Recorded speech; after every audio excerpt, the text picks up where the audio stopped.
Yo les gars, c'est Slim, et t'as 5 secondes pour savoir quel est l'objet dans Hunter x Hunter. Oui, je dis Hunter x Hunter et pas Hunter x Hunter, et alors? Tu vois, il y a ceux qui disent Hunter x Hunter et ceux qui disent Hunter x Hunter. Et bah ceux qui disent Hunter x Hunter, ils sont pourris, et ceux qui disent Hunter x Hunter, et bah c'est des Sigma.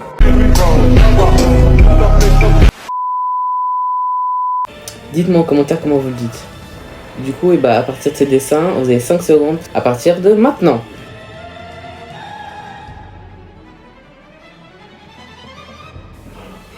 Et c'était le yo-yo super lourd de Killua. Si tu l'as trouvé, bah tu peux t'en aider maintenant. Si tu l'as pas trouvé, bah je peux plus rien faire pour toi. Bonjour à tous, c'est Slim et aujourd'hui je vais faire la carte Nîmes de Gon. Mais c'est quoi une carte Nîmes? C'est une carte IFM à la place des joueurs de foot, bah c'est les personnages de manga. Et du coup je vais les évaluer sur 6 différents critères. La technique, la vitesse, la stratégie, les atouts, la force et la prestance. Pour commencer, Gon est un utilisateur du Zetsu naturel, que j'ai expliqué tout à l'heure, et a le talent d'une personne sur 1 million. La force principale de Gon au combat est sa capacité à augmenter la taille de son aura au cours d'une confrontation.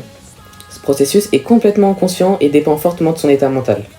Par exemple, quand lui et Killua se préparaient à combattre Néferopito dans le palais des fourmis chimères, Killua avait dit qu'il n'avait jamais vu son ami dégager une telle aura. La détermination et la colère, en particulier, lui donne des bonus incroyables de puissance. Son Hatsu, c'est un peu sa technique phare, est appelé Jajanken, un jeu de mots pour le pierre-feuille-ciseau japonais. Tiens, ça me rappelle quelque chose ça. Il est composé de 3 parties. L'attaque principale de Gon est pierre, une attaque simple mais dévastatrice renforcée en concentrant tout son aura dans son point, du coup en utilisant le Ko, que je vais aussi expliquer plus tard. Il peut également renforcer pierre en appliquant du Zetsu et rejetant son aura pour qu'elle s'échappe avant son attaque. Son attaque à longue portée est une attaque d'émission qui lance une boule d'aura de sa paume, appelant papier. Pour le moment, ceci est sa plus faible attaque parmi pierre-feuille-ciseau en tout cas. La boule étant un peu plus lente, peu puissante et facile à bloquer ou à changer de trajectoire. Et pour finir dans la catégorie des pierre-feuille-ciseaux, son attaque à mi-distance, qui est du coup ciseau, une lame transmuée d'aura attachée à son index et son majeur, capable de trancher une fourmi chimère. Gon utilise la transformation pour transformer son aura comme une longue lame d'aura étant étendue par ses 2 doigts. Il y a également Lon. Gon a accepté et utilisé un contrat dans le film Hunter x Hunter The Last Mission. T'as capté les petits accents et tout? Bref. Au passage, il était incroyable ce film bien sûr. Afin qu'il puisse sauver Kurapika et vaincre Jed. Son aura et ses capacités physiques étaient stimulées au point qu'il pourrait aller se battre au corps à corps contre Jed. Mais à la fin du film, il a perdu cette capacité, malheureusement. Dommage, en vrai, il l'a pas gardé.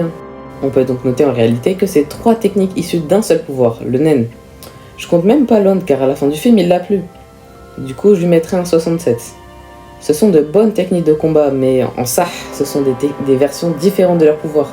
Tu vois Goku, enfant lui il utilisait le Ki, technique de corps à corps, Naruto lui c'était pas le Ki mais c'était le chakra. Gon c'est pas le Ki ni le chakra mais c'est le Nen, mais ce sont des versions différentes.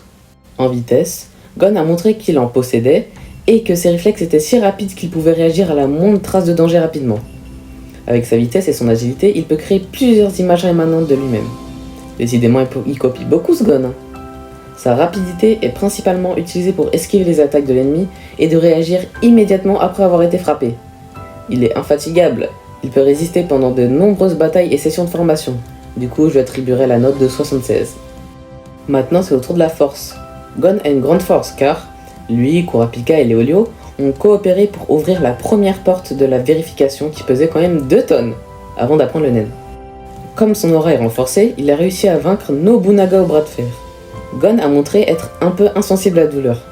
C'est principalement dû à son obstination et sa détermination. Il pouvait résister même en ayant ses bras arrachés par Gentru ou sectionnés par Néferopito, il continue à se battre. Dans son 2e match contre Guido, son Ren pouvait pulvériser des objets renforcés avec une aura projetée sur eux par un autre utilisateur du renforcement. Bien qu'il manque à la fois d'expérience et de technique, Gon a montré une certaine habileté en combat rapproché, comme montré dans ses combats contre Hisoka par exemple. Il semble être naturellement doué. Son style de combat n'est pas spécialisé mais très polyvalent. Hashtag polyvalent. Non, excusez-moi. Il recourt principalement à ses points pour frapper, mais il peut donner aussi de puissants coups de pied. Gon est très fort, et donc c'est pour ça que je lui mettrai un 84. Pas seulement parce qu'il est fort physiquement, mais aussi parce qu'il est fort dans plein de disciplines. Passons à la stratégie. Gon a plus d'une fois étonné ses alliés ainsi que ses adversaires avec son étonnante capacité de penser et des solutions astucieuses que personne ne peut attendre de lui, et c'est pour ça que je lui mettrai un 73. Son instinct, très développé, permet souvent de faire le meilleur choix sans base rationnelle, même s'il trouve que les mathématiques sont dures. En vrai, les mathématiques peuvent être dures, mais ça dépend si t'as bien écouté à l'école. Mais lui, on sait pas s'il est à l'école, hein. En tout cas, s'il est à l'école, bah c'est son problème, comme Naruto. Gon peut souvent dire ce que l'adversaire pense et comment il va réagir à ses mouvements. Il peut planifier des stratégies, il a un instinct incroyable et des intuitions phénoménales. Il est particulièrement habile pour identifier l'ennemi, prévoir ses mouvements et les contrer. Les atouts. Gon maîtrise le Nen, ce qui lui permet d'avoir beaucoup de capacités. Le Ten. En formant une enveloppe d'aura autour du corps de l'utilisateur, il peut l'utiliser comme défense de base contre les attaques de Nen. Il ralentit également le processus de vieillissement de l'utilisateur et empêche son corps de se décomposer avec le temps. C'est ce qu'utilise Biscuit par exemple. Le Zetsu empêche l'aura de l'utilisateur de s'échapper de son corps, le rendant plus difficile à sentir et soulageant la fatigue au prix de le laisser sans défense contre les attaques de Nen. Le Ren augmente la taille et l'intensité de l'aura de l'utilisateur afin d'augmenter sa force et sa durabilité. Le Gyo concentre l'aura dans une seule partie du corps pour augmenter sa force, au prix de laisser le reste du corps plus vulnérable. L'utilisation du Gyo sur les yeux permet à l'utilisateur de voir l'aura de quelqu'un d'autre, ou d'autres objets cachés. En fait, c'est un peu un Byakugan, mais chez Wish. Lin, une forme avancée de Zetsu qui cache l'aura de l'utilisateur sans le forcer à l'éteindre, ce qui rend parfait pour les attaques furtives.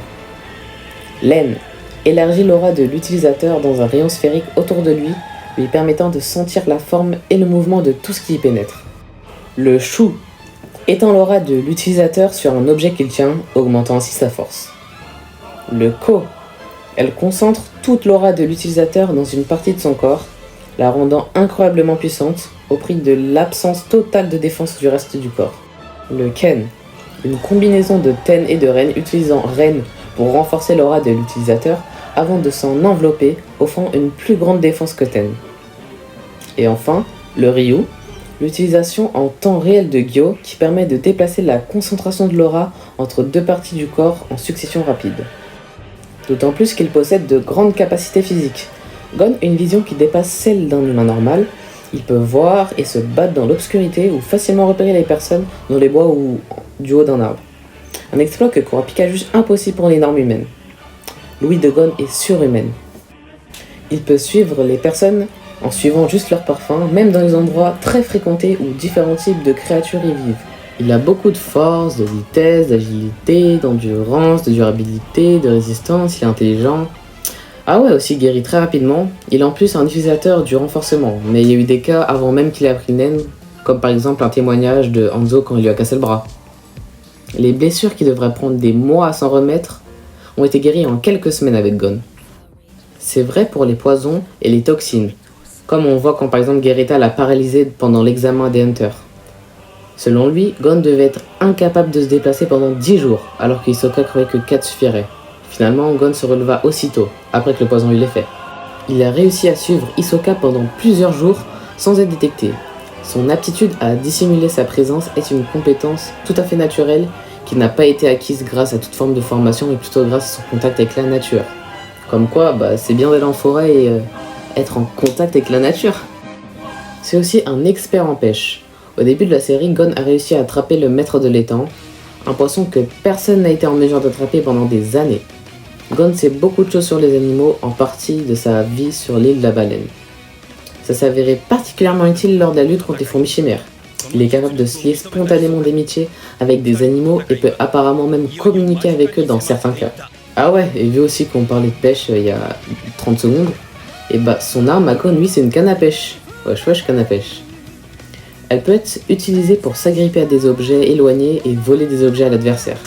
Gon vise très bien avec cette canne à pêche et peut l'accrocher à des cibles rapides. Enfin fini avec ses atouts, c'était long. Je pense qu'il mérite amplement les 88.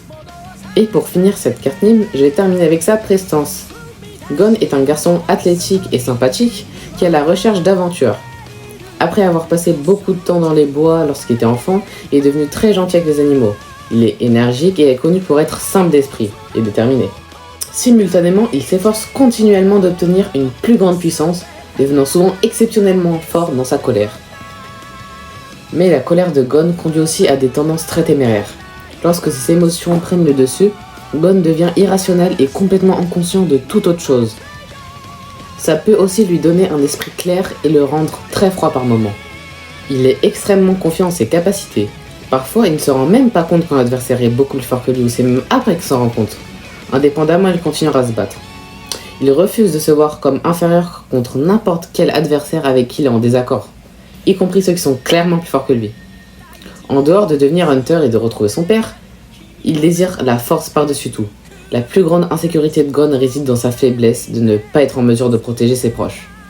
Après ces explications, je pense qu'il mérite un bon 76. Bon bah du coup, après toutes ces explications, je pense que maintenant il est temps de montrer la carte de Gon. Pour la note, j'ai procédé à un calcul secret que je ne vous dirai pas, et donc il est une note de 81 de général. Juste en dessous de sa note, il y a son type, c'est-à-dire que c'est un héros ou un méchant. Du coup ici Gon, bah c'est évidemment un héros. Encore en dessous, il y a sa nationalité qui est donc l'île de la baleine, et en dessous, son club qui est les Hunters. Et encore en dessous, il y a ses caractéristiques. Tech pour technique, vite pour vitesse, fort pour force, STR pour stratégie, atout pour atout et PRE pour prestance. Voilà. Ah ouais, vu qu'il a 81 de général, il est en or rare. Notre première carte en or non rare. Rare. Bah décidément, on avance vite. Pour ceux qui savent pas, sur FIFA, il y a plusieurs types de rareté. Du coup, les raretés des cartes dépendent des niveaux des notes. Bref. Admirez le chef-d'œuvre. Bon du coup, c'est la fin de la vidéo. Si vous avez aimé, vous pouvez mettre un like, vous abonner, lâchez-moi un petit commentaire. Et du coup, je pense qu'on se retrouve la prochaine fois. Bye. 認めた密か2人の戦いはいよいよ間近に迫っていた。